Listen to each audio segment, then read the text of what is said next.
Sabay-sabay natin alamin ang mga kaganapan na nangyayari sa ating bansa.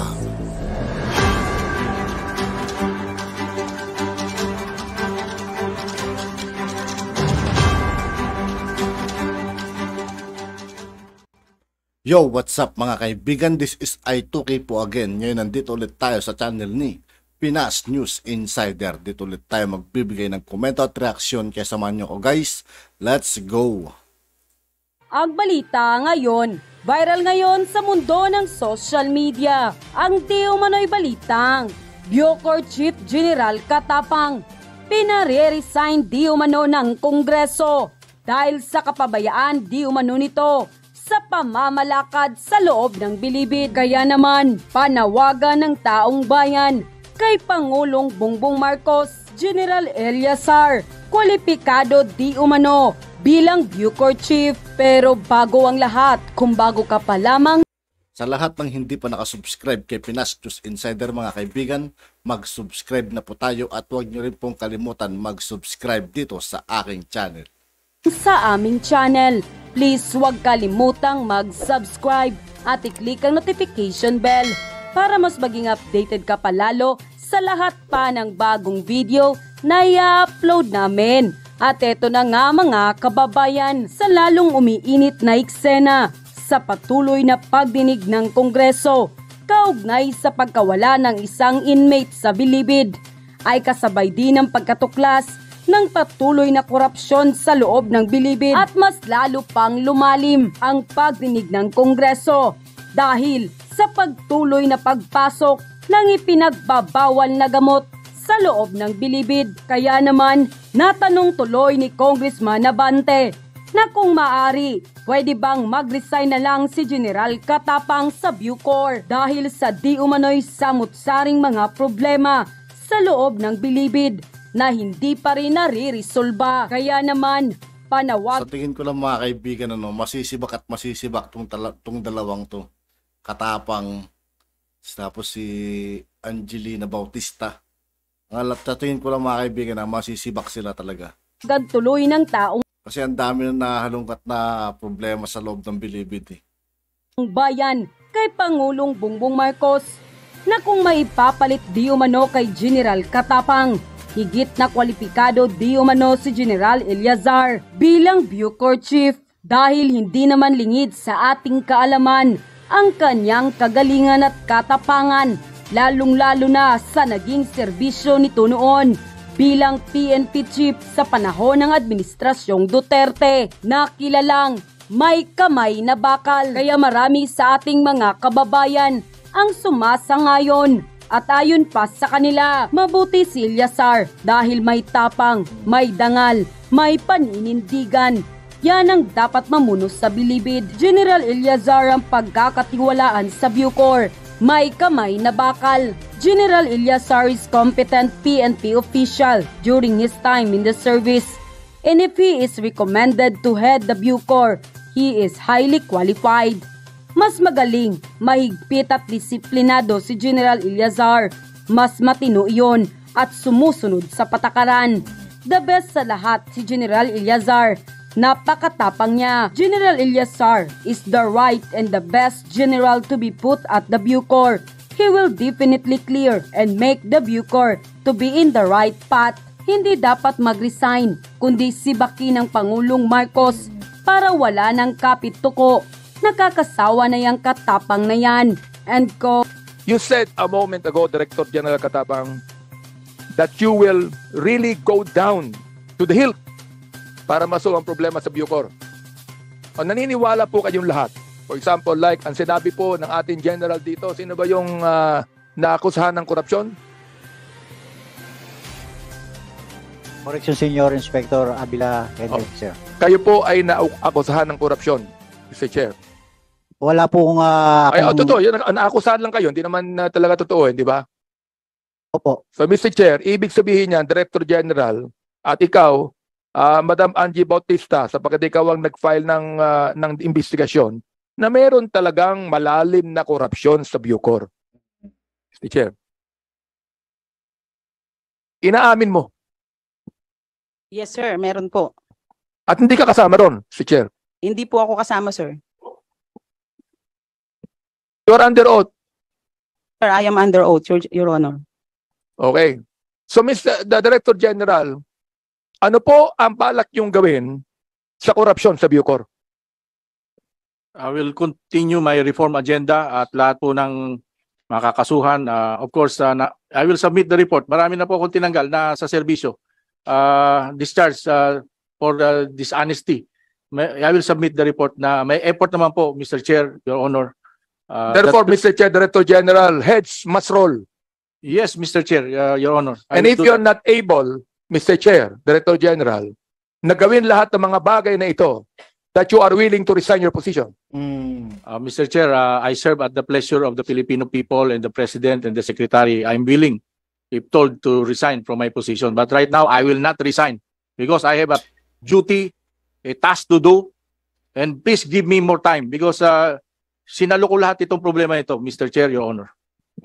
Yeah, Mr. Chair, I salute you in saying that.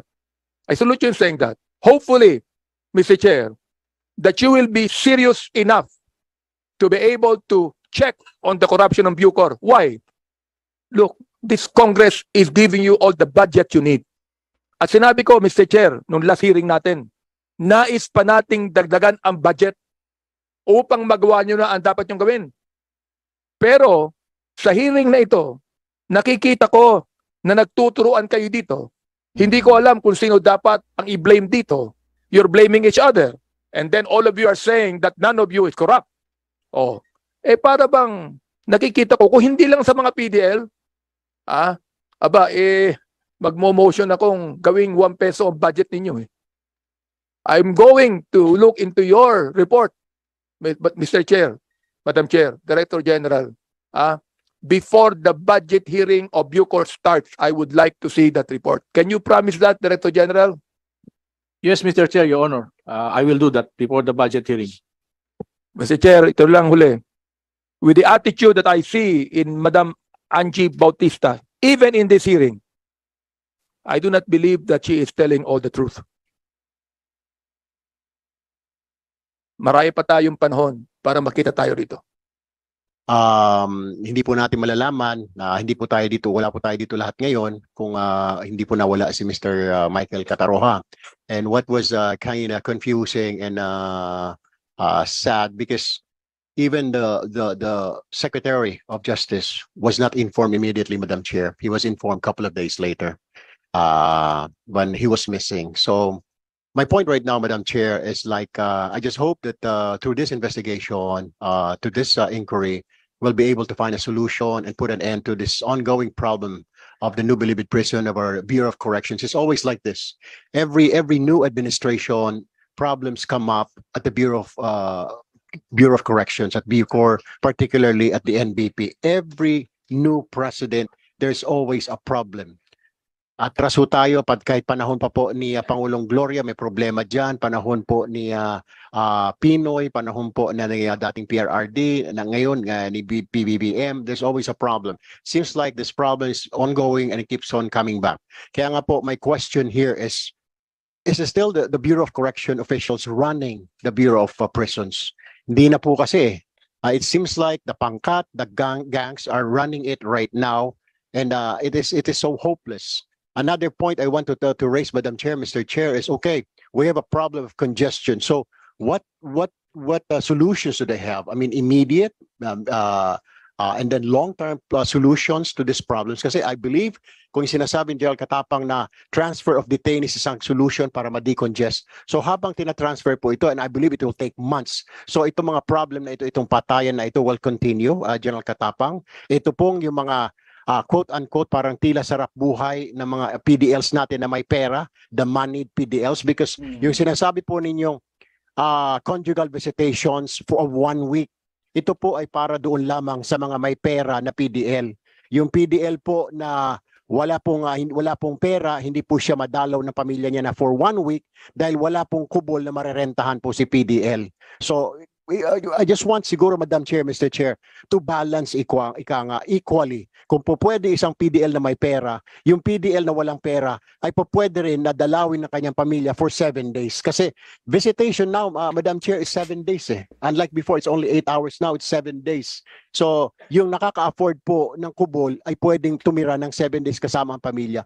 Another, Madam Chair, Mr. Chair, yung sinasabi na ordering food online, iyan po, hindi naman ho natin, of course, kasama daw ho yun sa moral, to yung right ng isang PDL para ma-uplift yung kanyang moral or something. Pero we also have to ask the question, paano na lang po yung family ng victims ng PDL na yon, looking from the outside, yung nakapatay sa asawa niya, nakarape sa anak niya or somebody, na nakagawa po ng krimen, is enjoying inside the Bureau of Corrections habang sila hindi na po nila kasama ang kanilang pamilya, ang kanilang asawa or anak dahil namatay na o nagahasa na nung PDL na nag-i-enjoy po sa loob. How does it feel for families of these victims, General Katapang, seeing na yung PDL po ay nag-i-enjoy sa loob, parang hindi po siya nagdurusa, kundi parang sarap buhay pa. Meron pa pong free wifi, General Katapang, yung mga PDL. Maglakad ka raw po, Madam Chair, Mr. Chair, sa labas po ng walls ng maximum security. Nag-aagawan po yung wifi signal. Lakad ka ng ilang metro, sige-sige Sputnik wifi. Paglakad mo pa, BCJ wifi. Yung nga lang po may password. So kailangan member ka ng pangkat na yon. So all this po, at saka they can drink, whiskey, Blue Label. They can drink XO. They can they have concerts, Madam Chair, Mr. Chair, every Friday night. Wala ho tayong problema, pero dapat ho limitahan din natin ito po mga privileges, parang sobra, or kung meron man, lahat po pantay-pantay. Lahat po ng PDL, hindi lang po yung manid. Kasi po, yung Blue Label, umaabot po yan allegedly 35 to 55,000 ng isang bote po ng isang Blue Label ho dyan dahil pinapasok po ng mga pangkat. Yun lang po sa akin. Sana po yung treatment natin, kung bibigyan po natin ng karapatan para naman sa welfare or moral ng PDL, dapat po lahat, yung mayaman at saka po yung mahirap. That's all, Madam Chair and Mr. Chair. Thank you po. Okay, for thank you so opportunity. much, Congressman Erwin Tulfo. At yun na nga mga At yun nga po mga kaibigan, dito po nagtatapos ang ating reaction video. Muli ako po si I2K ng Sundalo ng Dunggalo at 811. Maraming salamat sa patuloy na pagsuporta. Yeah, peace out.